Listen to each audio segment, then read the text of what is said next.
마태복음 9장 17절 함께 읽습니다. 시작. 새 포도주를 낡은 가죽 부대에 넣지 아니하나니 그렇게 하면 부대가 터져 포도주도 쏟아지고 부대도 버리게 됨이라. 새 포도주는 새 부대에 넣어야 둘이 다 보전되느니라. 아멘. 제가 다시 한번 기도드립니다. 진리의 성령께서 이 시간 예수 보혈 그 안에 선포되는 그 말씀으로 우리의 힘있게 역사하여 주시옵소서.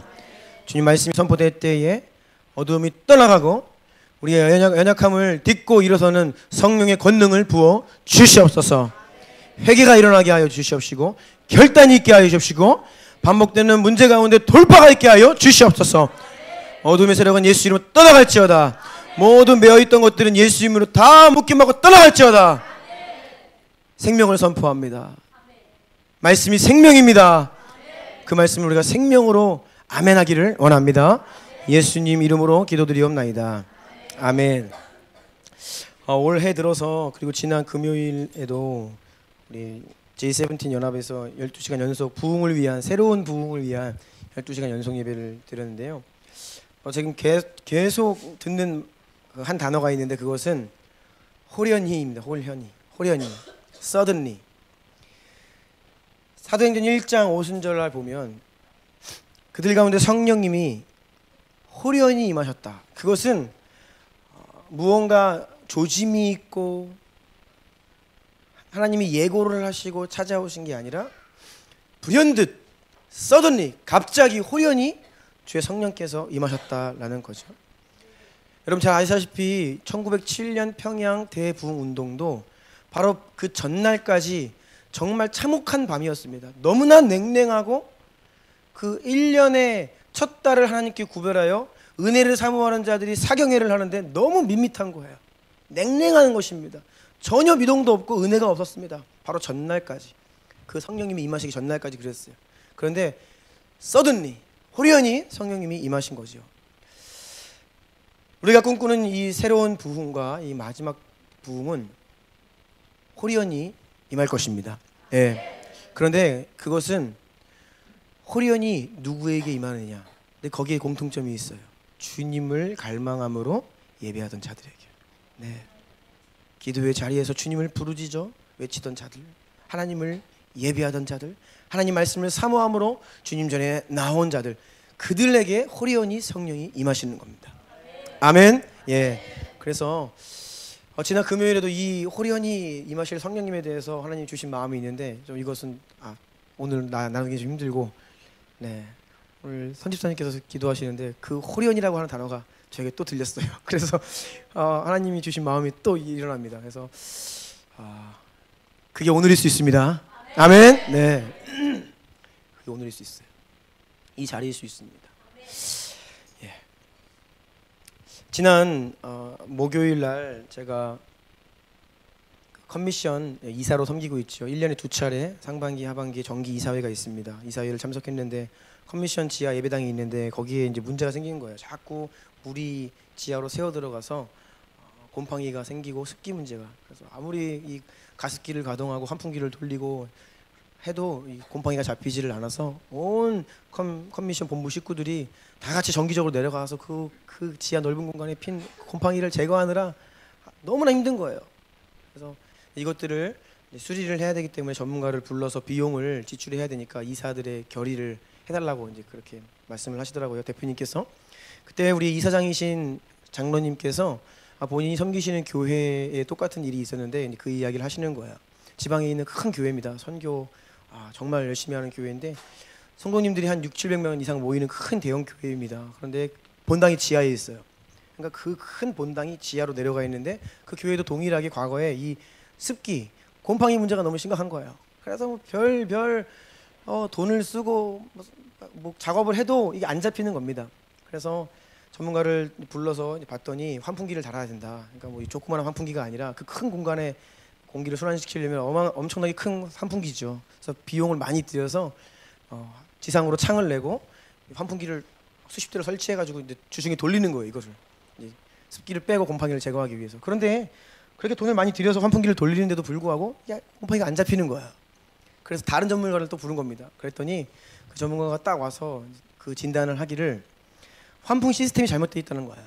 돈은 많이 들여서 환풍기는 많이 달았는데 이것이 열심히 전기를 소모하면서 열심히 막 돌아가기를 하는데 전혀 공기를 바깥으로 내보내지 못하고 있다는 거예요. 그 원리는 들어오는 공기가 있어야 나가는 공기가 있어서 순환이 되는데, 그러니까 여기 있는 것 중에 절반 이상을 방향을 바꾸라는 겁니다. 다 지금 밖으로 빼내는 환풍기만 있다는 거예요.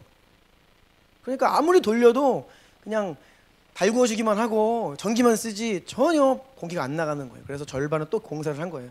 그래서 절반의 환풍기를 방향을 바꾼 겁니다. 그러니까 절반은 바깥에 있는 신선한 공기를 지하로 내리는, 바깥 공기를 뿌르 가지고 오는 환풍 시스템을 바꾸고, 나머지 절반은 이제 밖으로 뿜어내는, 순환을 시키는 거죠. 그랬더니 이게 잡히는 거예요, 바로. 제가 이제 그 이야기를 듣는데 저는 또 은혜를 받잖아 이런데, 네. 이 영적인 원리입니다, 여러분. 네.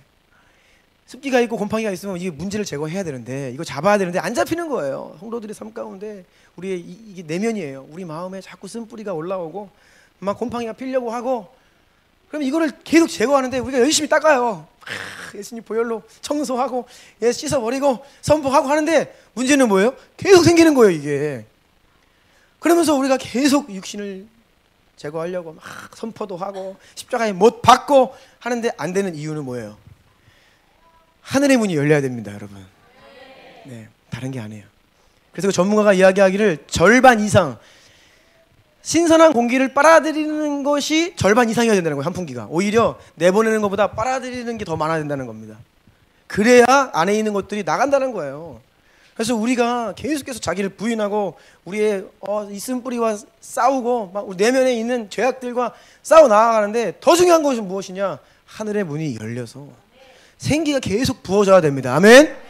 예, 하나님의 은혜가 부어지고 하나님 말씀이 계속, 은혜가, 신선한 은혜가 우리 가운데 공급이 되면서 이것이 밀어내는 겁니다. 아멘. 예, 그래서 제가 엄청난 인사이트를 얻었어요. 환풍 시스템. 네. 우리 내면인 것 같아요. 그래서 이거다. 결국은 우리가 주님께 나와서 하늘의 문을 여십시오. 우리의 마음을 열고 은혜를 흠뻑 받아들이고 나아가서 싸워야 이것이 해결이 되는 거예요. 아멘. 그런데 또 문제가 있습니다. 그렇게 잘 순환돼가지고 곰팡이 다 잡았는데, 저는 딱 꺼보세요. 한 일주일만 지나면 또 곰팡이 또 올라옵니다. 은혜의 공급이 중단되거나 예배가 끊어져 버리면 또다시 문제가 반복되는 거예요. 그래서 우리는 매일매일 은혜의 공급을 받고 매일매일 자기를 부인하며 악한 영들을 대적하고 자기를 부인하며 주를 따라야 합니다. 네, 이것이 유일한 방법이에요. 유일한 방법. 네. 아직 설교에 안 들어갔고요. 네. 네. 자, 오늘 뉴 시즌 6번째 시간입니다. 제목을 같이 읽어볼까요? 시작. 하나님께서 행하시는 새 일에 합당한 새 부대의 세 가지 특징. 예, 제가 이 본문 가지고 몇 차례 설교를 한 기억이 있습니다. 그래서 오늘 본문 설명보다 지난 한 주에 동안에 하나님께서 이 새 부대에 대해서 하나님 저에게 주신 인사이트가 몇 가지 있어요. 그래서 이것들을 좀 나누기를 원합니다. 오늘 읽은 본문에서 이 새 포도주는 하나님께서 행하시는 새 일입니다. 우리가 계속 뉴 시즌 새 일 행하시는 하나님, 계속 새 일을 행하시는데 그것이 바로 새로운 포도주예요. 하나님의 새 일이 부어지는데, 그 하나님이 부어주시는 새 포도주, 새 일을 받아내고 담아낼 수 있는 새 가죽 부대에 대한 말씀이죠. 그것을 받아내고 담아낼 수 있는 새 가죽 부대입니다. 우리 주나의 공동체와 또 함께 예배드리는 여러분 한 분 한 분이 새 일 행하시는 하나님께서 부어주시는 새 포도주를 담아내고 받아낼 수 있는 새 부대 되기를 축복합니다. 예, 그래서 이 새 부대의 세 가지 특징에 대해서 하나님 말씀 나누려고 합니다. 큰 1번입니다. 다 같이 읽어볼까요? 시작. 새 부대는 담대한 믿음의 사람이다. 예, 새 부대는 담대한 믿음의 사람이다. 이사야 6장 8절 읽어주세요. 내가 또 주의 목소리를 들으니 주께서 이르시되 내가 누구를 보내며 누가 우리를 위하여 갈꼬 하시니 그때 내가 이르되 내가 여기 있나이다 나를 보내소서 하였더니. 아멘. 아멘. 이사야 선지자에게 환상이 열렸습니다. 환상이 열리는데 하늘 보좌가, 높은 보좌가 보이고 그곳에 예수님 딱 앉아 계시고 그 흰 옷과 그 영광이 하늘 성전을 가득 채우고 있는 환상을 보게 되었습니다. 그런데 그 너무나 경이롭고 영광스러운 환상 속에서 음성이 들려옵니다. 하나님의 음성이에요. 내가 누구를 보내며 누가 우리를 위하여 갈꼬. 여기서 하나님께서 우리라고 말씀을 하십니다. 창세기 1장에서도 하나님께서 사람을 창조하실 때에 우리의 형상을 따라 우리의 모양대로 우리가 사람을 만들자, 이렇게 우리라고 하는 표현이 나오죠. 그래서 이 우리는 이 삼위일체 하나님에 대한 이 구약에서의 흔적들입니다. 삼위 하나님께 성부, 성자, 성령 하나님께서 구원하시기 위해 일을 행하시기 위해 이제 함께 의논을 하시는 거예요. 누가 우리를 위해 갈고?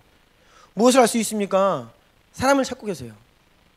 하나님이 일을 하기를 원하십니다. 누군가에게 이 메시지를 전달하려고 하는데 그 전달할 사람을 찾고 있는 것입니다. 하나님이 새 일을 행하실 때 언제나 그 새 일을 감당할 수 있는 준비된 사람을 찾으십니다. 지금도 하나님이 찾고 계세요. 어디 없나? 네. 오늘도 우리가 예배드리는 이 자리 가운데 여러분들을 면밀히 살피고 계세요. 마음을 살피시고 준비가 되었나?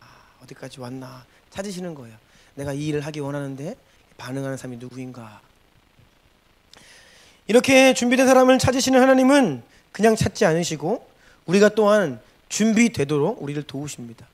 지난 한 주간의 삶, 하나님이 여러분의 인생 가운데 함께 하시며 개입하시며 여러분을 준비하신 일주일의 삶이에요. 이 땅을 살아갈 때에 우리가 어렵고 힘든 일, 이 모든 일들을 다 총동원하셔서 하나님 그것을 통로 삼아 여러분을 빚으세요. 준비시키세요. 그래서 더 믿음의 사람으로, 더 순종의 사람으로 자라갈 수 있도록 우리를 도우십니다. 그리고 때가 참에 이 준비가 되면 그 사람을 픽업 하셔가지고 하나님의 일을 하시는데 사용하시는 겁니다. 저에게 있는 몇 가지 이 단순한 믿음 가운데 그 중에 하나는 준비되면 쓰신답니다. 한번 따라해 보세요. 준비되면 쓰신다. 우리가 자꾸 많은 일을 하려고 막 부지런히 돌아다니기도 하고요. 자꾸 그러는데 가장 본질적인 원리는 내가 준비되면 하나님 나를 사용하신다 합니다. 내가 준비되면 하나님 사용하신다. 하나님 입장에서 누구를 쓸까 찾으시는데 어느 한 영혼이 준비되어 있고 하나님 내가 여기 있습니다. 준비되어 있다라고 하면 하나님이 그 영혼을 택하시는 거예요. 찾으시는 겁니다. 그래서 역사하시는 겁니다. 아멘. 네, 준비되면 하나님 반드시 쓰세요. 내가 열심히 날 준비했는데 하나님이 나를 쓰지 않으셨어? 이런 거 없어요. 준비되면 하나님은 반드시 사용하십니다. 그래서 준비가 되면 문이 열립니다. 준비가 안 되었는데 내가 문을 열려고 하면 안 되죠. 보통 세상에서 사람들은 인생을 살다 보면 여러 차례 이제 좋은 인생의 기회가 온다. 자기 개발 서적들을 이렇게 지으시는 분들 보면 그런 말들 많이 해요. 누구나 공평하게 삶에 몇 번의 찬스가 있다. 그 찬스를 어떻게 살리느냐. 이러한 이야기를 하는데요. 그래서 사람들이 이제 이런 생각을 하죠.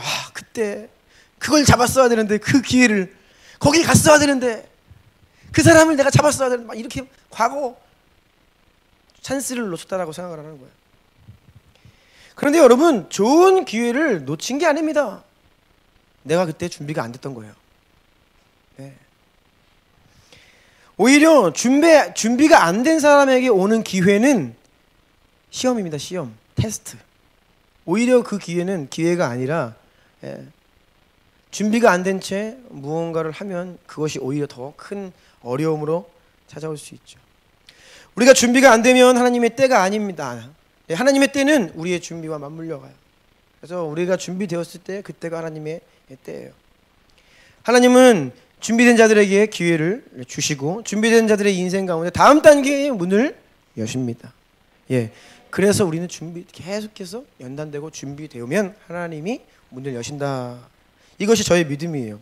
하나님이 여러분의 인생을 향해서 계획이 있습니다. 다음 단계의 계획이 있으세요. 그런데 그것은 여러분이 이 단계에서 훈련을 다 마치고 하나님이 그래 됐다라고 할 때 다음의 문을 여시는 겁니다. 다윗의 인생을 보세요. 다윗은 일찌감치 사무엘 선지자로부터 기름 부음을 받고 이스라엘의 왕이 될 것이라고 예언이 선포되었습니다. 다윗도 그 예언을 믿었겠죠. 그런데 다윗의 인생 가운데 그가 왕으로 오르기까지는 많은 시간과 과정이 필요했습니다. 그런데 이 다윗에게 있어서 한 가지 특징은 하나님이 나를 이스라엘 왕으로 세우신다라고 작정하셨고 계획하셨고 그것을 반드시 이루시는데 그 인생을 사는데 왕이 될 수 있는 기회가 있어요. 찬스가 생깁니다. 완벽한 찬스. 주변 사람들이 참모진들이 다윗에게 이거는 하나님이 주신 기회입니다. 취하십시오. 결정만 하시면 우리가 왕 모시겠습니다. 손 하나 까딱할 것도 없어요. 그냥 신하들에게 그래 지금이다 라고만 하면 모든 것들이 정리될 수 있는 완벽한 상황이 바로 눈앞에 펼쳐집니다. 그럼에도 불구하고 다윗은 NO 해버립니다. 그는 자기가 왕이 되기 위해서 자기 스스로 기회를 찾고 이것이 찬스다라고 해서 막 취하는 그런 사람이 아니었어요. 겸손하게 자기를 더 준비시키고 지금이 하나님의 정말 때인지를 묻고 그리고 그 찬스가 이렇게 보나 저렇게 보나 흠이 없는 온전한 하나님의 기회인가를 보면서 자기 안에 있던 한 가지의 그 믿음과 양심이었던 기름 부음 받은 자를 대적해서는 안 된다라고 하는 그 믿음을 지키기 위해 그 신념을 지키기 위해 끝까지 완벽한 찬스를 거절합니다. 그러면 세상 말로는 야 좋은 찬스 다 날려먹고 너 좋은 기회를 다 잃어버린 거다 라고 이야기해야 되지만 그렇지 않다는 거예요. 하나님은 다윗이 계속해서 준비되었을 때에 때가 되면 하나님이 길을 여시고 정리하시고 그 길을 다 여시죠. 준비되면 하나님은 사용하십니다. 아멘. 네. 그래서 이제 이 준비가 되면 하나님이 이제 이 준비된 사람을 사용하실 때 어떻게 하냐면 영향력을 주세요. 권위를 주십니다. 영향력과 권위를 주시고 준비된 사람에게 일할 수 있도록 허락하시는 거예요. 그 문을 여시는 겁니다. 주님께서 모든 교회와 이 성도들에게 허락하시는 이 영적인 권위와 영향력 이 다 분량이 달라요. 영향력의 분량이 달라요. 여러분도 우리가 여기 많은 사람들이 모여 있지만 각 사람의 영향력이 다릅니다. 사회에서의 영향력, 또 공동체 안에서 영향력이 다 달라요. 그리고 우리가 가정, 직장, 공동체 안에서 우리가 가지고 있는 하나님 허락하신 영적인 권위도 다 다릅니다. 그 분량이 다르다는 것이죠. 그런데 여러분 영향력이 무엇입니까? 영적 권위가 무엇입니까? 이것이 크면 클수록 그만큼 많은 영혼들을 내가 섬긴다라는 뜻이에요. 많은 영혼들을 돌보고 많은 영혼들을 세우고 많은 영혼들을 이끄는 거예요. 내 영향력만큼 그 분량만큼의 영혼을 이끌 수 있고요. 나에게 주어진 권위 그 권위만큼의 사람들을 이끌 수 있는 거예요. 그래서 하나님은 각 개인과 교회마다 일정 분량의 영향력과 영적 권위를 허락하십니다. 우리는 하나님이 허락하신 이 수준 이상을 결코 넘어설 수가 없습니다. 이것이 나의 그릇이기 때문이에요. 이것이 믿음의 그릇입니다. 그런데 하나님께서 어떻게 일하시냐면 처음에 가장 작은 일을 맡기세요. 우리의 그릇은요 사실 어린아이, 영적인 어린아이 작습니다. 정말로 뭐 큰 일을 할 수 없어요. 그런데 주님이 가장 작은 일을 맡기시고 이것을 충성되게 감당하시면 이제는 우리에게 조금 더 큰 영향력, 다음 단계의 영적 권위를 주시는 거예요. 그러면 우리의 이 그릇, 이 부대가 커지는 겁니다. 예. 그러면 하나님이 그것에 또 새 포도주를 부으시고 또 크게 하시고 부으시고 이것이 계속해서 우리 가운데 열리는 새로운 시즌과 이 단계인데요. 자, 마태복음 25장 23절 다 같이 읽어볼까요? 시작. 그 주인이 이르되 잘하였도다 착하고 충성된 종아 내가 적은 일에 충성하였음에 내가 많은 것을 내게 맡기리니 내 주인의 즐거움에 참여할지어다 하고 아멘. 먼저 작은 일을 맡기시고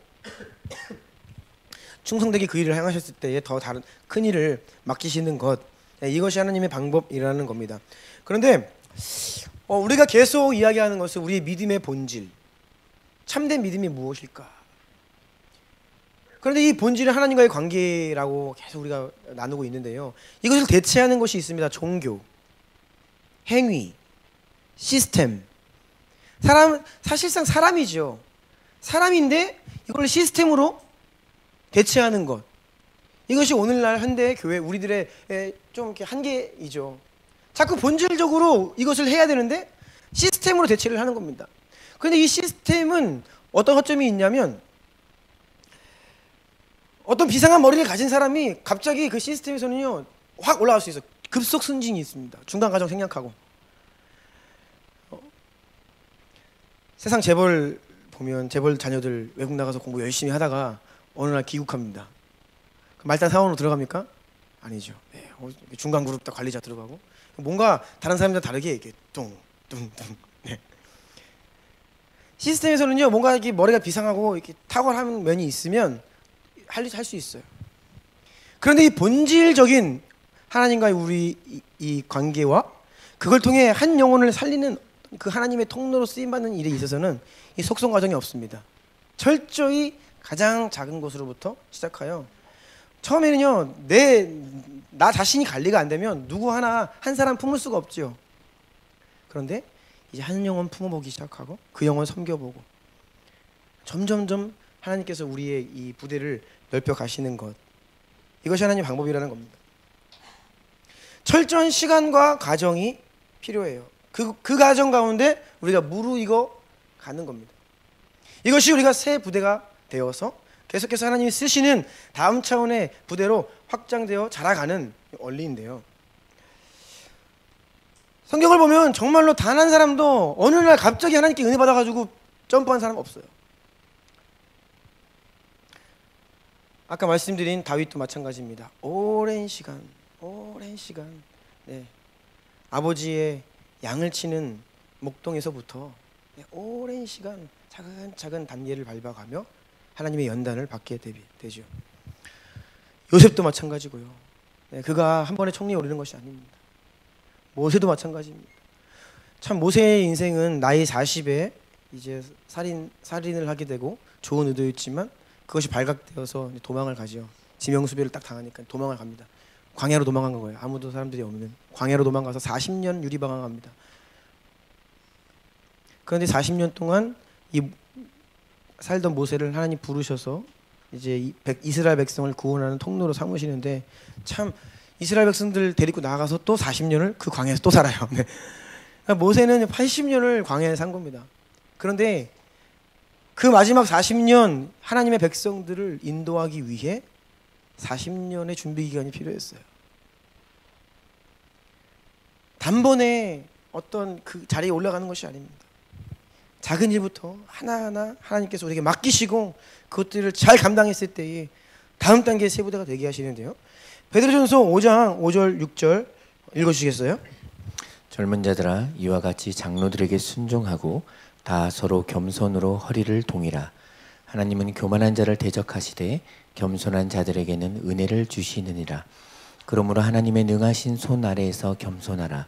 때가 되면 너희를 높이시리라. 아멘. 네, 겸손히 권위에 순종해라라고 말씀하고 있습니다. 겸손히 권위에 순종하며 나아갈 때에 때가 되면 너희를 높이시리라 뭐예요? 권위를 주겠다라는 말씀이죠. 이것이 영적인 원리입니다. 우리가 이 권위에 순종하는 만큼 나에게 권위가 주어집니다. 나에게 지금 권위가 없는 이유는 어떤 권위에 신실하게 따르지 않았기 때문이에요. 그러니까 제가 늘 말씀드리는 것은 신실한 청중이었던 경험이 없는 위대한 설교가는 없어요. 신실한 학생이었던 적이 없는 신실한 선생은 없습니다. 12사도들, 초대교회를 이끌며 그 수많은 초대교회 성도들을 이끌던 초대교회 리더십이었던 이 12사도들은 신실하게 예수님을 따르던 사람이에요. 그래서 가룟 유다가 이탈하자 그 자리를 메우기 위한 조건이 무엇이었습니까? 3년 동안 잠깐도 안 돼요. 3년 동안 계속해서 예수님 곁에서 예수님 따라다니는 사람이어야 돼요. 이것은 무엇이냐? 예수님께 절대 순종하며 그 권위를 따라다니는 사람들이 바로 사도의 자격입니다. 예수님께 철저히 목숨 바쳐 모든 것들을 다 버리고 따랐던 사도들에게 초대교회의 이 권위가 주어지죠. 이 땅 위에 이 권위가 다 이런 원리들입니다. 우리가 누군가의 권위 아래에 있고 그 권위를 존중할 수 있을 때 또한 우리가 존중받는 권위자가 될 수 있는 것이죠.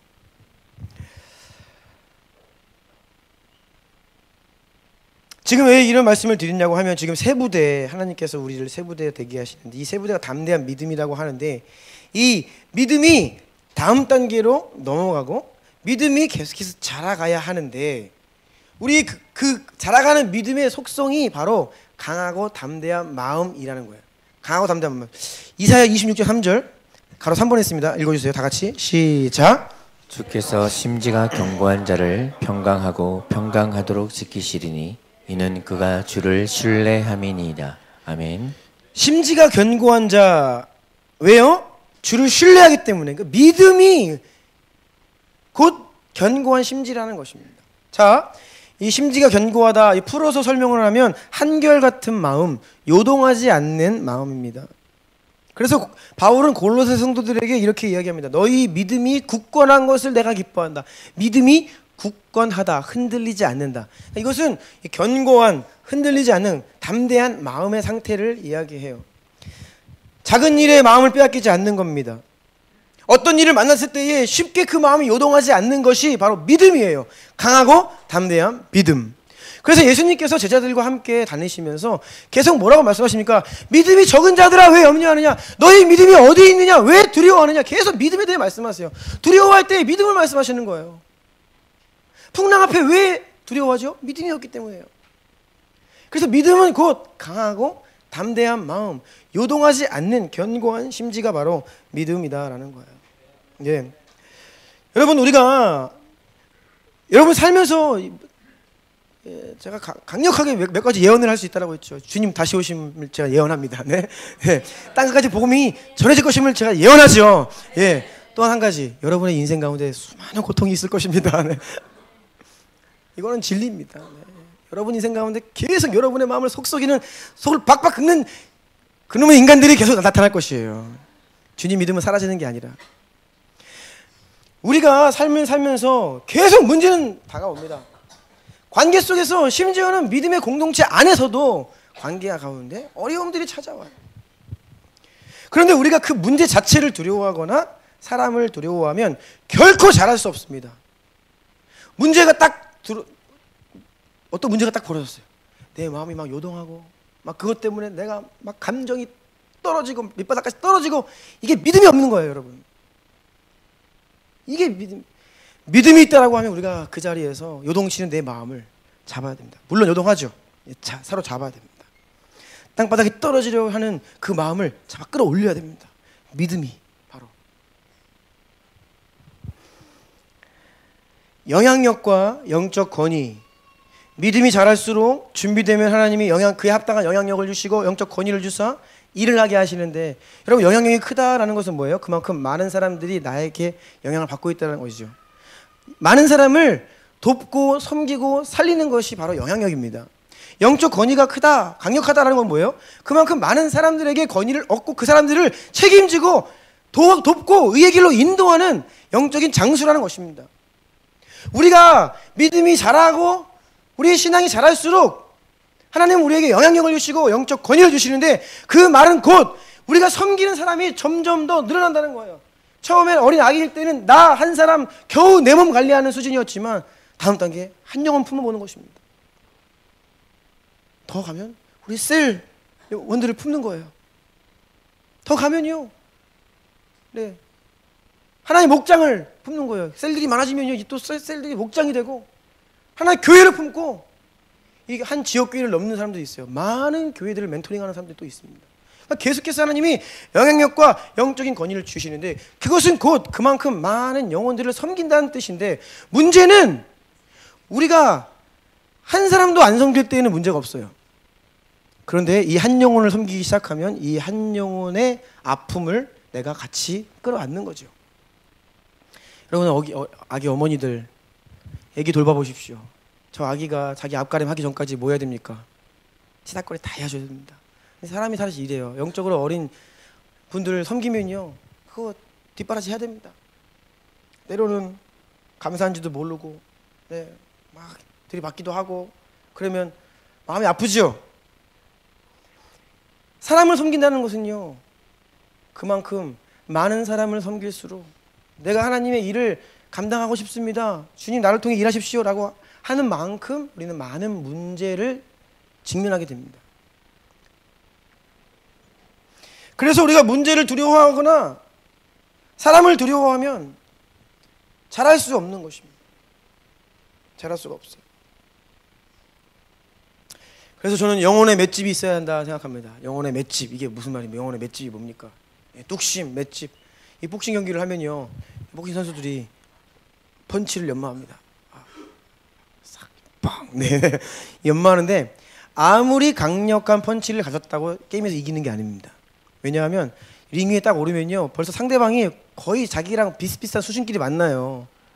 예, 복싱 경기도요, 그 비슷한 사람들끼리 붙여줍니다. 랭킹이 언저리 비슷한 사람들끼리 붙여가지고 챔피언 결정전 나가게 하죠. 수준 차이 나는 사람 안 붙입니다. 그러면요, 이 사람이 거의 나 이상 조금 이하 거의 비슷합니다.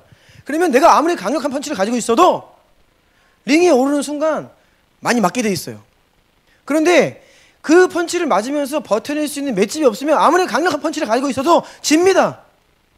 데미지가 계속해서 쌓여요. 그러면 다운되고 KO 당하는 겁니다. 우리가 영적인 싸움을 한다라고 했을 때 여러분, 이 맷집이라는 거 있어야 돼요.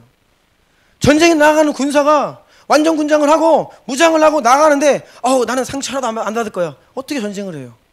전쟁터에 나가면 바닥에서 구르기도 하고 때로는 총상을 입기도 하고 상처도 받고 부상도 얻는 것이죠. 이것이 영적 전쟁에 나아가는 장수들의 특징입니다. 그런데 문제 자체를 너무 무서워하고 그런 것들에 우리의 마음을 빼앗기고 요동하면요, 일을 못해요. 아무 일도 못합니다.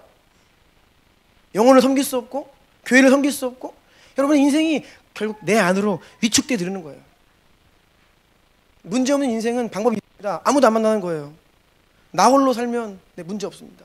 그런데 여러분이 누군가 직장에 가서 어느 부서에 들어가서 사람들과 만나서 뭐 하는 순간 문제는 발생합니다. 왜요? 다 죄인들이에요. 그런데 우리는 그런 곳에 들어가서 문제를 두려워하지 않고 관계 어려움을 두려워하지 않고 그것들을 감당할 수 있는 영적인 맷집이 있어야 되는 거예요. 이것이 바로 강하고 담대한 마음인데 이것이 곧 믿음이라는 거예요. 새 부대. 그래서 하나님께서 새 포도주를 부으시며 여러분에게 우리가 새 부대 되기를 원하시는데, 우리가 새 부대가 되기 위해서는 강하고 담대한 이 믿음이 있어야 한다는 것입니다. 네. 시편 18편 29절 다 같이 읽어볼까요? 시작.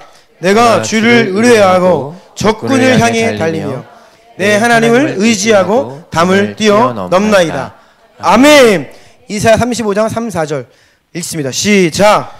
너희는 약한 손을 강하게 하며 떨리는 무릎을 굳게 하며 겁내는 자들에게 이르기를 굳세어라, 두려워하지 말라. 아멘. 아멘.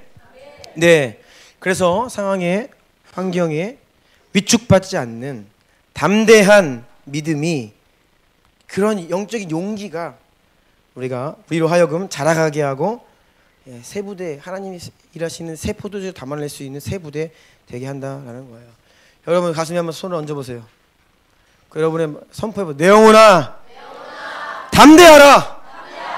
내 영혼아, 담대하라. 아멘.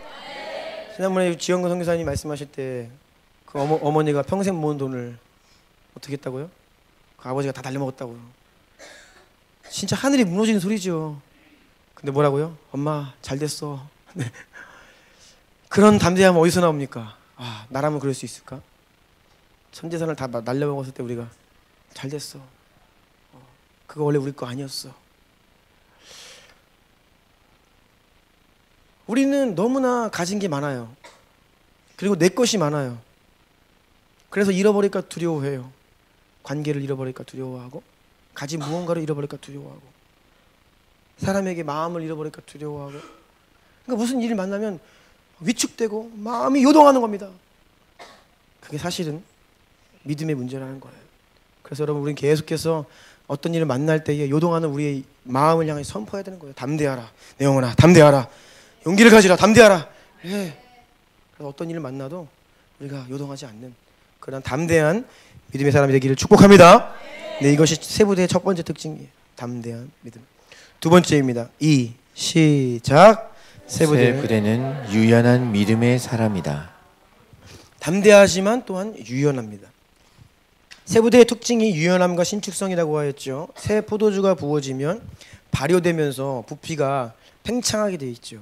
그래서 새 가죽 부대는 아직 새 동물 가죽이기 때문에 신축성이 있어요. 늘어나고 줄어들고. 그래서 이 늘어나는 새 포도주의 부피를 감당할 수 있는데, 옛 가죽 부대, 오랜 가죽 부대는 이미 뻣뻣하게 굳어 있어서 신축성이 없기 때문에 옛 가죽 부대에 새 포도주를 부으면 그것이 발효되면서 부피가 커지며 그냥 터져버린다는 거죠.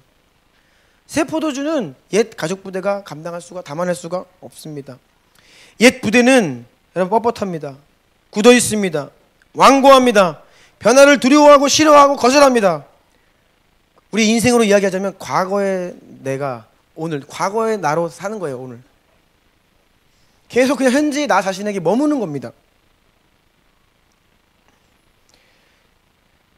제가 이 신대원에서 공부를 하면서 전도사 시절에 우리 사랑하는 우리 이재한 선교사님 만나러 이렇게 가서 상담하고 그러면 늘 저한테 하시는 말씀이 있어요.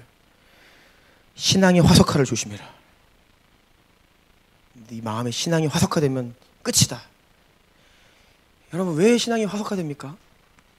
분명히 있어요. 귀한 하나님을 향한 고백이 안에 있어요. 근데 이게 화석화돼 있어요. 굳어버렸어요. 잘하지 않으면 그래요. 성장하지 않으면 계속해서 머물고, 계속 주님을 향한 그 열렬한 마음으로 나아가지 않으면 우리가 신앙이 화석화됩니다. 누구도 그렇게 되길 원하지 않아요. 그런데 정체되어 있을 때에 우리는 그냥 고착화되면서 마음이 굳어버리는 거예요. 여러분, 우리가 인생을 살면서 맞닥뜨리는 문제들을 면밀히 살펴보면 사실 상황만 바뀌고 대상만 바뀌지 문제의 본질이 같을 때가 있습니다. 즉, 문제는 나라는 거예요. 물론 그 사람도 문제죠. 상황도 문제입니다. 그런데 그 가운데 있는 고통하고 있는 본질적인 문제가 내 안에 있다라는 거예요. 그런데 이걸 모르는 사람은 어떻게 합니까? 그 상황을 탈피해보려고 해요. 그러면 해결되는지 알아요. 그 사람과 인연을 끊으면 해결되는지 압니다. 그 사람을 멀리하면 해결될 줄 알아요. 잠깐은 그럴 수 있습니다. 그런데 동일한 문제가 상황과 장소와 사람만 바꿔서 또한 내 안에 동일하게 일어날 수 있죠. 우리가 내면에 이 스트러글링을 합니다. 이게 어떤 상황일 수도 있고요. 어떤 가정의 당면에 있는 문제일 수도 있고요. 또는 사람과의 관계일 수도 있습니다. 그런데 이 문제의 상황을 딱 당면하면요, 한 가지 원칙이 있는데, 여러분, 그것을 그 자리를 회피하면 안 됩니다. 돌파해야 돼요. 돌파. 그것을 이게 넘어가야 됩니다. 큰 잘못이 있으니까 돌아가면 안 돼요. 그걸 넘어가야 돼요. 넘어가야 돼요. 하나님께서 여러분에게 문제를 허락하시는 그것 하나님의 뜻은 아니에요. 하나님 백성들이 아파하고 눈물 흘리는 건 하나님 뜻 아닙니다. 그런데 죄로 인해서 타락한 이 세상 살아갈 때 우리가 문제를 맞이하는데 하나님은 그 문제를 통로로 삼으셔서 우리를 연단하세요. 그래서 모든 문제는 이유 여하를 막론하고 모든 문제는 결국 나를 연단하시는 하나님의 방법입니다. 아멘. 그러면 우리는 그 문제를 돌파해야 돼요. 저는 이것을 항상 광야 학교를 졸업해야 한다 이렇게 얘기합니다. 또 딱 문제가 발생했어요. 그러면 여러분 이 문제를 돌파해야 돼요. 그 학교를 졸업해야 됩니다. 그래야 다음 학교로 들어갈 수 있어요. 그래야 초등학교 졸업하고 중학교 들어갈 수 있습니다. 그런데 너무나 많은 인생들이 문제 상황에서 그것을 통과하고 돌파하고 졸업하기보다는 어떻게 해요? 그만둬버려요. 그 자리를 떠나버립니다. 그러면 당장은 해결돼요. 왜요? 힘든 이 문제가 사라지니까요. 근데 문제는 내가 그 학교를 졸업한 게 아니라 뭐예요? 자퇴한 거예요. 그러면 그 문제를 하나님이 또 다루시려면 어떻게 해요? 또 입학을 시키십니다. 그러면 이전에 한 4년 하면 졸업할 거 한 3년 했어요. 그럼 1년만 했으면 되는 건데 전에 했던 3년이 학점이 다 날아가 버렸어요. 그 다시 4년을 또 해야 돼요. 보통 우리가 살면서 경험하는 반복되는 문제가 이런 패턴이라는 겁니다. 그래서 어떤 문제를 가지고 기도를 하면 이걸 돌파를 해야 되는 거예요. 그래서 해결을 봐야 됩니다. 그 사람을 내가 변화시키든지 아니면 내가 변화되든지 아니면 나도 안 변하고 그 사람도 안 변하면 버텨내든지 어떻게 해야되는지 이거를 내가 이걸 이겨내야 되는데 우리 회피해요. 그래서 제가 우리 청년들에게 권면하는 거예요. 어지간하면 힘들면 버티라는 겁니다. 그 자리에서. 하나님의 사인이 있고 하나님이 다음 단계로 인도하시는 명확한 징후가 없으면요 일단 버티라는 거예요. 일단 버티라는 겁니다. 쉽게 여기서 그만둘 수는 있지만 또 다른 사람 만나거나 또 다른 직장을 가거나 또 이렇게 하면요 비슷한 문제가 반복될 수 있어요. 왜요? 그 문제에 대해 졸업을 못했기 때문에. 제가 처음 사역을 시작했을 때 제가 참 부끄러운 말씀이지만 준비가 안 된 채로 사역을 했습니다. 아까 하나님께서 영향력과 영적 권위를 주시는데 그 영향력과 영적 권위에 합당한 이 내 그릇의 분량이에요. 근데 저는 되게 작은 그릇이었어요. 지금도 작은 종입니다. 작은 그릇인데 너무나 큰 영혼들이 맡겨진 거예요, 제 안에. 근데 여러분, 저는 내가 준비가 안 됐는데 그 자리에 있다, 이게 얼마나 고통스러운지를 압니다. 내 옷이 아니고 내가 있어야 될 자리가 아닌데 그 자리에 있으면 너무 고통스럽습니다.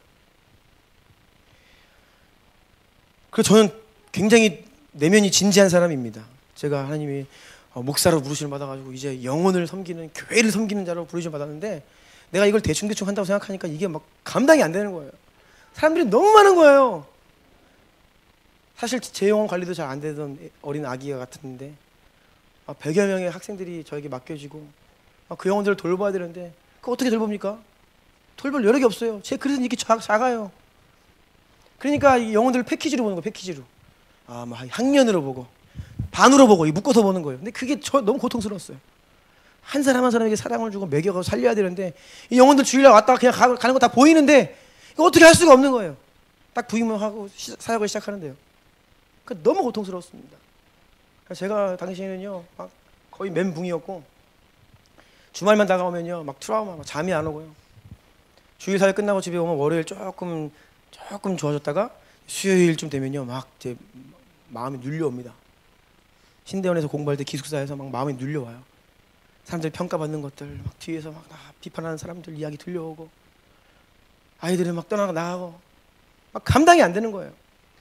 그렇게 한 1년을 사역을 하는데요 제 영혼이 지금 생각하면요 말라 죽었습니다. 거의 그냥 주님만 부르면 눈물만 나왔어요.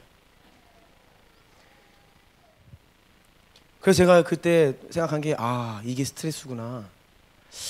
이렇게 한 10년 살면 암 걸려 죽는 거구나. 제가 그런 생각을 했어요. 이렇게 못 산다. 그렇게 막 고군분투하는데 우리 백전사님께서 어느 날 전화가 오셨어요. 갑자기 전화 딱 하더니 제가 한마디도 안 했거든요. 힘든 기색도 안 하고 제 아내도 잘 몰랐습니다. 제가 얘기를 거의 안 했어요. 근데 힘든지 몰랐대요. 제가 그렇게 힘들었는데 제가 힘든지 몰랐대요. 물론 제가 얘기를 안 했으니까 집에서 전화 딱 오시는 거예요. 무슨 문제 있냐 딱 그러시는 거예요. 없는데요. 그러니까, 문제 있다. 기도하는데 네 영혼이 힘들어한다.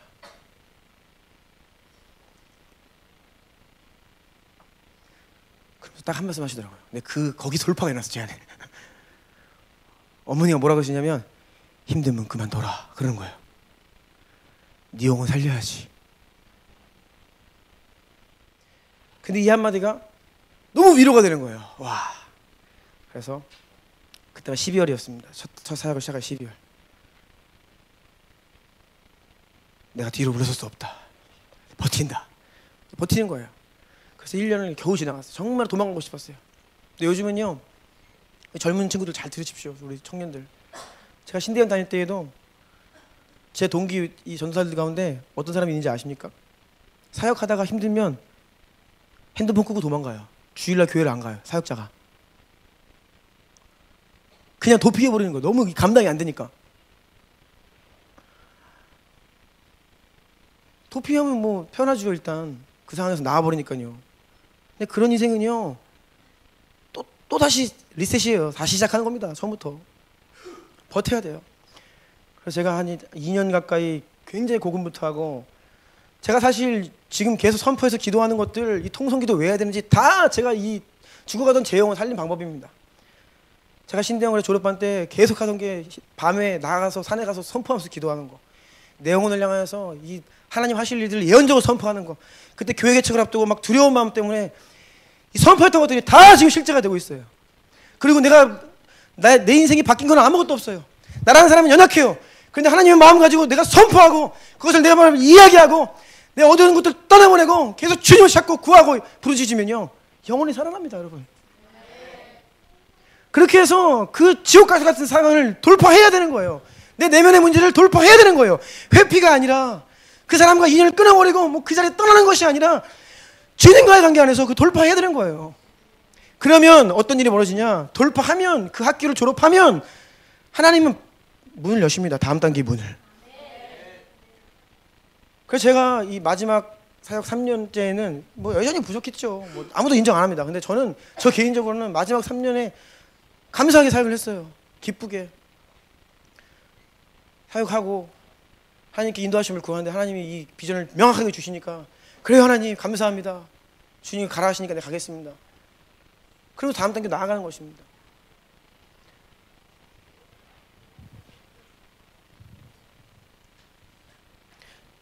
여러분, 결국은 그 상황 가운데에서 내가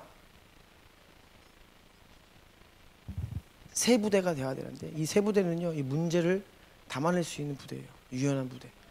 딱딱하면요, 터져버립니다. 제가 가로 이번 보겠어요. 그래서 변화에 대한 유연성입니다. 먼저는 새 일 행하시는 하나님께 쓰임받는 새 부대는 익숙하지 않은 일에 대해 열린 마음을 가진 자들이에요. 여러분, 여전히 예전의 나의 모습으로 살아가고 있다면 이제 예전에 오늘까지의 여러분의 모습으로부터 떠나야 됩니다. 네. 새로운 일을 위해 여러분 과감하게 버려야 할 익숙한 일들, 묵은 것들을 벗어 던져야 됩니다. 익숙한 것들, 묵은 것들을 벗어 던져야 돼요. 그리고 하나님의 그 부르심을 따라서 기대하는 마음, 소망하는 마음으로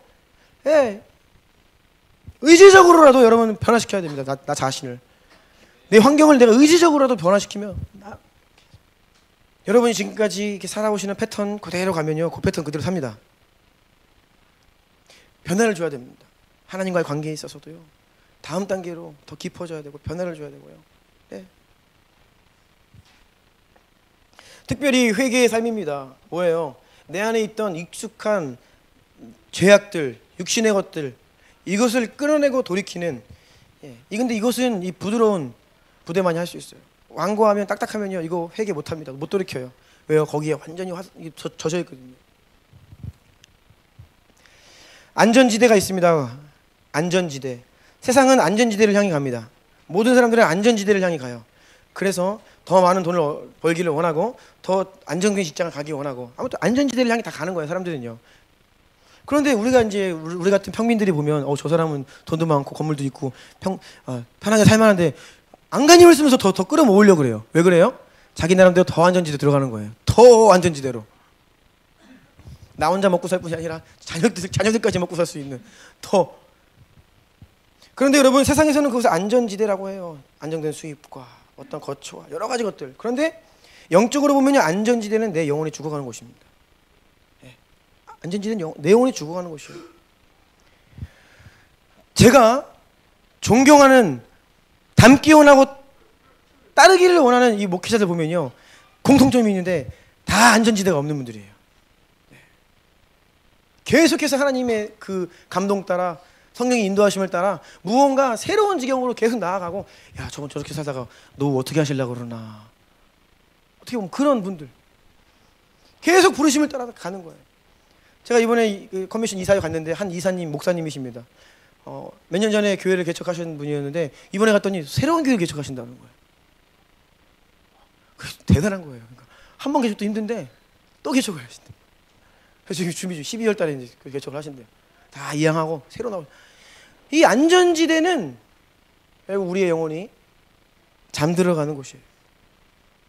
그래서 우리는 의지적으로라도 성령의 인도를 따라서 머무르면 안 되는 거예요. 그런데 이것을 단순히 물리적인 어떤 차원이 아니라 내 영혼이 계속해서 자라가는 것, 하나님을 계속해서 알아가는 것, 내 인생 가운데 내 하나님이 주신 준비된 그릇, 하나님 찾으셔서 나에게 권위를 주시고 영향력을 주심으로 또한 새로운 누군가를 섬겨 나아가는, 계속해서 나의 영향력 확장해 가며 영혼들을 섬겨 나아가는 이런 변화들이 결국 우리의 영혼을 살린다는 거예요.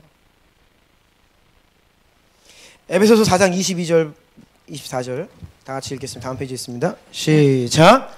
너희는 유혹의 욕심을 따라 썩어져가는 구습을 따르는 옛 사람을 벗어버리고 오직 너희의 심령이 새롭게 되어 하나님을 따라 의와 진리의 거룩함으로 지으심을 받은 새 사람을 입으라. 아멘. 옛 사람을 벗어 버리고 심령을 새롭게 함으로 새 사람을 입으라. 아멘. 이것이 구원받은 성도들에게 매일매일 주님께서 도전하는 내용이에요. 옛사람을 벗어버리고 어제의 나를 벗어버리고 오늘의 새 사람을 입어서 나아가는 겁니다. 가로 3번인데요. 이 유연성은 또한 관계의 유연성입니다. 하나님 나라는 공동체입니다. 하나님은 나의 하나님이기도 하시지만 동시에 우리의 하나님이에요. 자, 성경을 보면요, 하나님께서 단 한 번도 한 개인 안에 역사하시고 끝낸 적이 없습니다. 성경에 기록된 내용들을 보면 다 그래요. 믿음의 사람들, 다 성경 인물들을 보면요, 우리는 자꾸 그 한 인물 속에 포커스를 해서 그 사람과 나를 대입해서 나를 이렇게 변화시키시고 인도하시고 하나님 자꾸 여기서 끝내버리려고 하는데, 성경에 등장하는 모든 인물들은 그 사람 안에 은혜 주시고 끝낸 적이 한 번도 없어요. 하나님이 한 사람을 택하시고 은혜 주시고 연단하시고 변화시키시는 이유는 언제나 하나님 나라를 위한 변화였어요. 아멘. 모세의 40년 연단은요, 그 개인의 인생에서 그치는 것이 아닙니다. 하나님 백성들을 광야로 인도하시기 위해 모세를 변화시킨 겁니다. 요셉이 괜히 종살이하고 총리가 된 게 아니에요. 이 가족들을 이제 하나의 민족으로 하나님께서 이끄시기 위해서 요셉이라는 사람을 변화시키시고 역사하셔서 그를 통해 하나님 나라를 이끌어 가시는 것이죠. 다윗의 고난도 마찬가지입니다. 그냥 그가 왕되고 끝나는 게 아니라고요. 모든 하나님의 사람들은 하나님 나라를 이루어가기 위해 하나님이 그 인생 가운데 찾아오시고 그 인생 구원하시고 자라게 하심으로 하나님 나라를 이루어가게 하는 부분으로서 역사하시는 거예요. 아멘. 우리가 이것을 놓치면 안 돼요. 왜냐하면 이 관계의 유연성이라는 것은 내 안에 결국 하나님이 역사하시면요, 여러분 그래서 역사하셔가지고 회복돼서 뭐 하시려고요? 하나님 공동체 하나님이라는 거예요. 하나님 나라를 위해 나를 살리시는 거예요.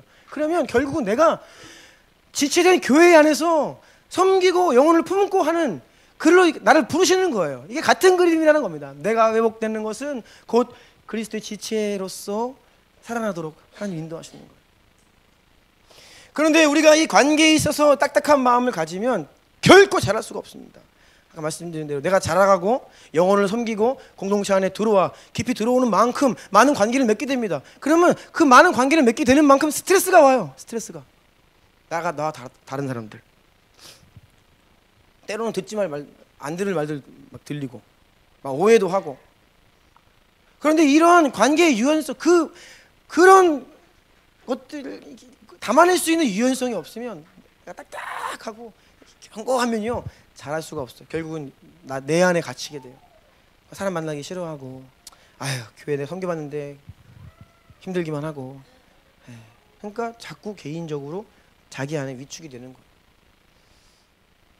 여러분의 개개인의 삶 가운데 있는 영적 싸움은 여러분이 이 지체가 된 이 하나님 나라, 특히 이 주남 교회라고 하는 교회의 한 부분으로서 그 영적 싸움을 싸우고 있는 거예요. 아멘. 네. 그래서 여러분이 자라가고 은혜를 입으면요, 이 지체들과의 관계 속에서 함께 하나님의 나라를 섬기기 위해서는 관계의 유연성이 필요하다는 겁니다. 관계의 유연성. 여러분, 하나님께서 만드신 공동체, 부부입니다. 가족 공동체, 그리고 교회, 그리스도의 몸된 공동체. 이게 다 언약 관계예요. 어제도 박현서 목사님께서 이제 말씀하셨죠. 부부가 뭐예요? 하나님 앞에서 부부의 언약을 하잖아요. 이게 언약 관계입니다. 여러분, 잘나서 부부가 된 게 아니에요. 서로 잘 맞아가지고 부부가 된 게 아닙니다.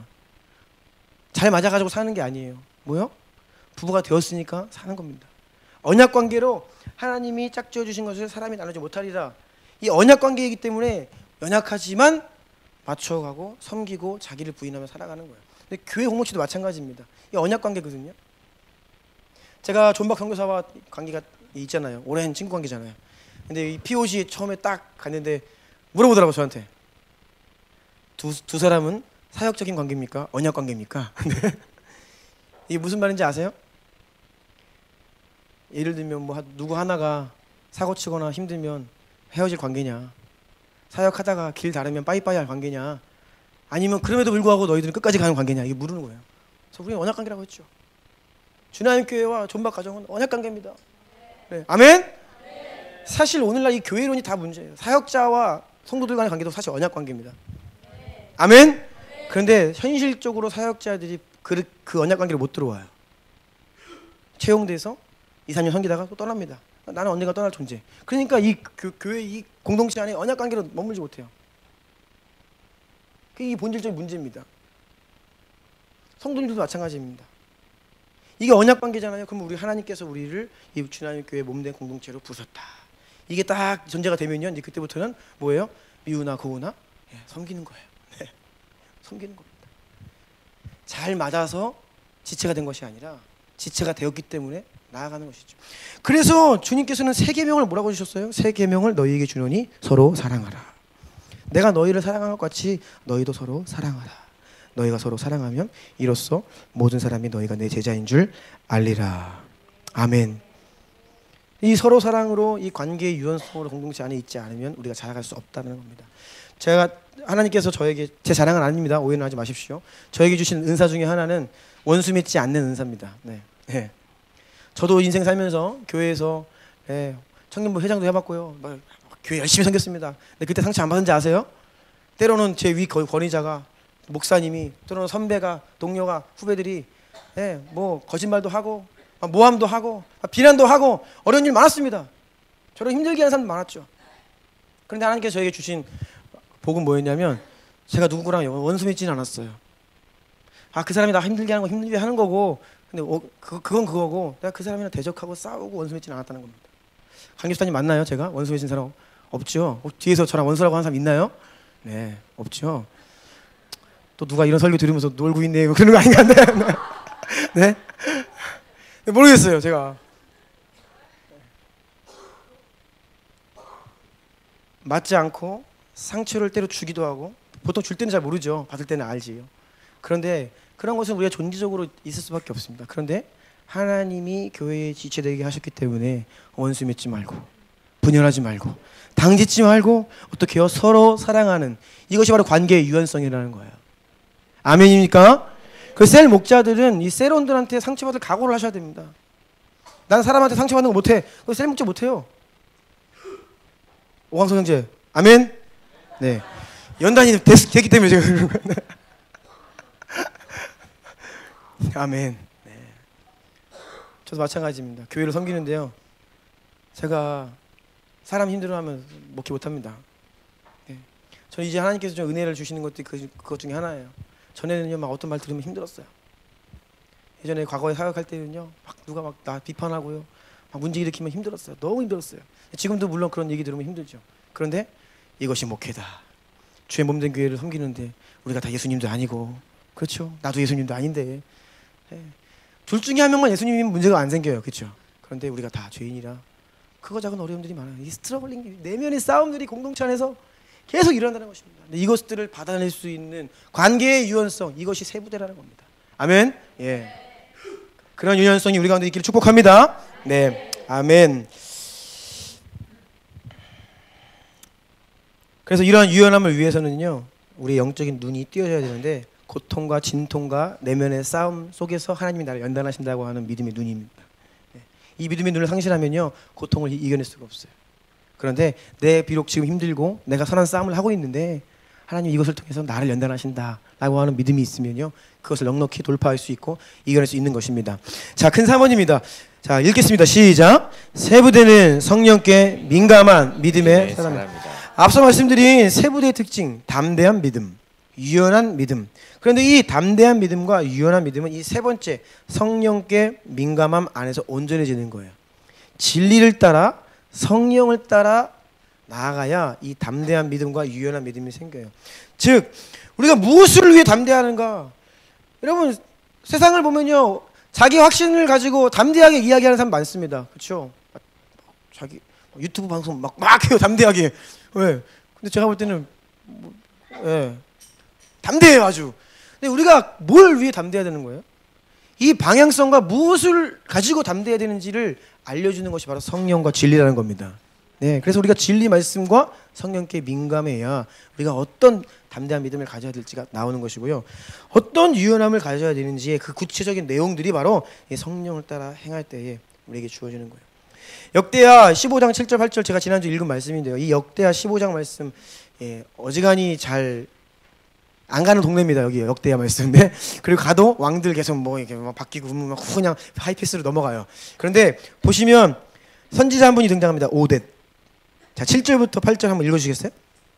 그런즉 너희는 강하게 하라. 너희의 손이 약하지 않게 하라. 너희 행위에는 상급이 있음이라 하니라.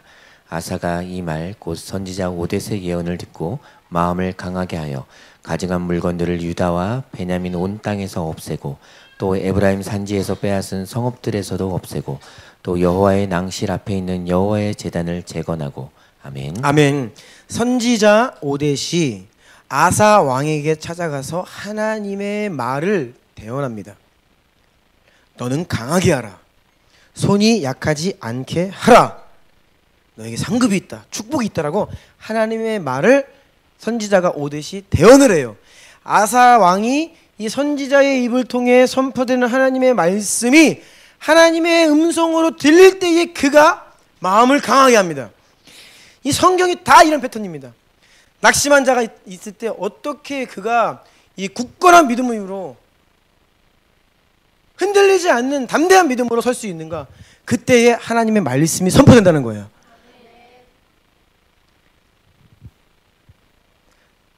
신약 성경에 말씀이라고 번역되어 있는 원어에 두 가지 단어가 있습니다. 로고스와 레마. 말씀이 육신이 되어 로고스입니다. 통상적으로 이게 진리의 말씀, 기록된 하나님 말씀 할 때 우리가 로고스 이렇게 얘기를 합니다. 그런데 사람이 떡으로만 살 것이 아니요 하나님의 입으로부터 나오는 모든 말씀으로 살 것이다 할 때 그 말씀은 레마예요. 이 말씀은 생생하게 살아서 들려지는 하나님의 말씀이라는 뜻입니다. 결국 우리의 영혼이 언제 살아나냐면 이 레마의 말씀이 들려질 때예요. 아멘.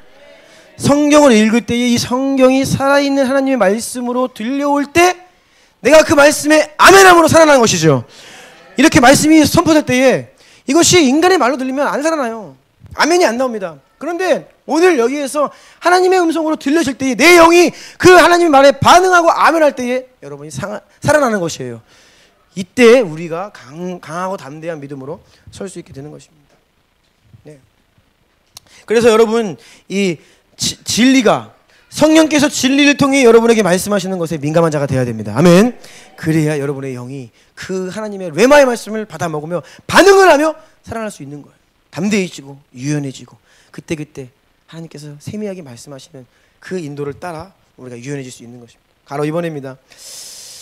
공동체 가운데 하나님께서 일하시는 일에 여러분이 발맞추어 나아갈 때에 여러분의 개인의 데스티니도 온전히 이루어갈 수 있다. 아까 말씀드렸죠. 어떠한 개인도 그냥 개인의 하나님이 없어요. 그 개인의 하나님은 우리의 하나님이에요. 하나님은요, 하나님 나라를 위해 여러분을 부르셨어요. 하나님의 나라를 위해 그 목적을 이루기 위해 여러분 가운데 역사하시는 거예요. 그러니까 하나님 나라가 크게 있습니다. 열방이 하나님 나라. 그 가운데 이 교회들이 있어요. 교회들 가운데 여러분이 한 사람 한 사람이 계십니다. 그러니까 여러분 가운데 역사하시는 하나님은 하나님 나라, 내가 지치는 이 교회 안에 있는 여러분에게 역사하시는 하나님의 일인 거예요. 아멘. 이 눈이 띄어져요. 다른 그림이 아니라는 겁니다. 그래서 이 두 가지 그림이 같이 완성되어 가요. 저는 그래서 이 주나님 교회가 부르심을 따라 힘있게 그 그림을 이루어가는 것이 곧 제 인생, 여러분의 인생, 우리 모든 가정에 이 그림이 같이 완성되어 간다는 믿음과 확신인 거예요. 아멘이십니까? 예. 이 비밀을 아는 자들이 바로 이 시대 가운데 하나님 어떤 일을 하시는지, 이 공동체 가운데 무슨 일을 하시는지 주목하는 겁니다. 왜요? 내 인생과 같은 그림이에요. 네. 여기에 민감한 것입니다.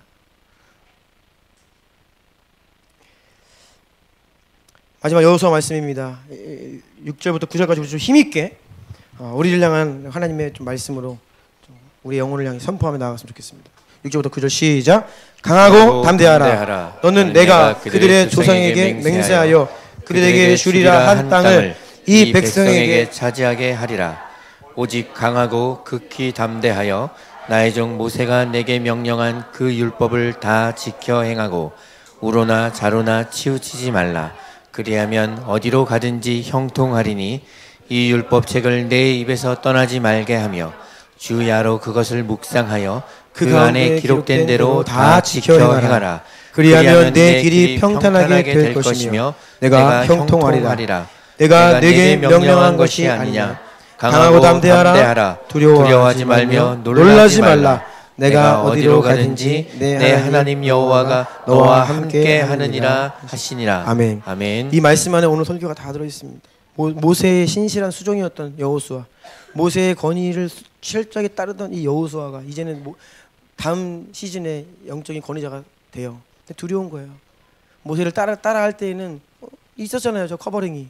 근데 본인이 이제 리더십에 서야 되니까 다 두려운 마음입니다. 그리고 가나안 땅을 들어가서 적군과 싸워야 돼요. 두려운 가운데 있는데 이때 하나님의 말씀이 들려지는 거예요. 여호수아를 살린 것은 다른 게 아닙니다. 인간의 위로가 아니었어요. 하나님께서 강하고 담대하라. 강하고 담대하라. 이 율법책대로 지켜 행하라. 다 이루리라. 이런 하나님의 레마의 말씀이 이 여호수아에게 선포되는 것입니다. 그래서 여호수아가 힘을 내고 나아가죠. 이스라엘의 지도자들 보십시오. 얼마나 고통스럽습니까? 얼마나 백성들이 문제 많이 일으켜요. 그렇죠? 그 모든 것들을 다 끌어안을 수 있는 이것이 영적인 장수이고 이것이 영적인 권위이고 리더십인 거예요. 아멘. 네. 그래서 여러분 축복합니다. 여러분 모두가 영적인 장수로 자라가십시오. 네, 아멘. 네, 강하고 담대한 마음을 가지시고 문제를 두려워하지 마시고 문제를 돌파하시고 연단을 통과해서 졸업하시고 하나님께서 새 일 행하시는 그 새 포도주를 넉넉히 담아내는 새 부대가 되길 축복합니다. 네, 기도하겠습니다. 어제 POG 때도 제가 좀 나누었습니다. 하나님의 불, 공동체에 불이 있어야 됩니다. 네.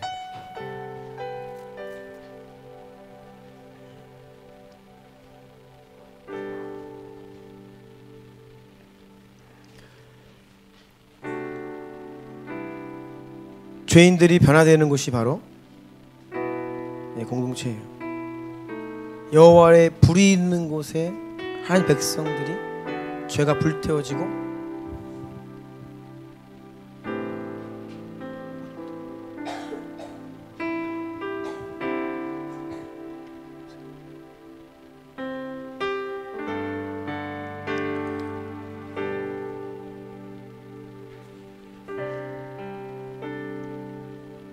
하나님 만나고 변화되고 꺾이고 새롭게 되고 그 자리가 바로 여호와의 불이 있는 예배와 기도의 자리입니다.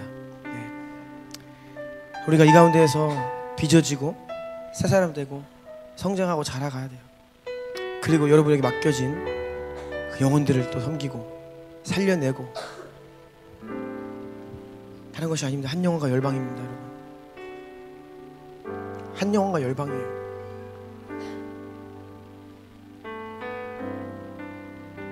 준비되면 하나님 영향력 주십니다. 준비되면 영적 권위 주십니다. 준비되면 순종하는 자들을 붙이십니다. 네, 결국 내가 준비되는 것입니다. 남 탓하고 환경 탓하는 사람들 어리석은 사람이에요. 안 바뀝니다. 그러면 또 똑같은 문제 반복되는 거예요. 내가 변해야 돼요. 주 앞에 나와 주님의 불로 나의 모든 연약함과 죄악을 불태우시고 나를 주님 연단하십시오. 새 부대가 될 수 있도록. 그래서 오늘 나눈 말씀처럼 담대한 믿음의 사람 되게 하여 주시옵소서. 위축되지 않고 주눅들지 않고 염려하지 않고 담대한 믿음의 사람이 되게 하여 주시옵소서. 어떤 문제도 어떤 관계도 두려워하지 않는 유연한 믿음을 갖게 하여 주시옵소서. 진리와 성령께 민감하여 오직 주의 말씀을 따라 나에게 선포되는 하나님 말씀을 따라 성령을 따라 살아가는 믿음의 사람 되게 하여 주십시오. 이러한 새 부대가 되기를 원합니다. 우리 두 손 들고 주여 세 번 부르고 간절히 기도하고 나아갑니다.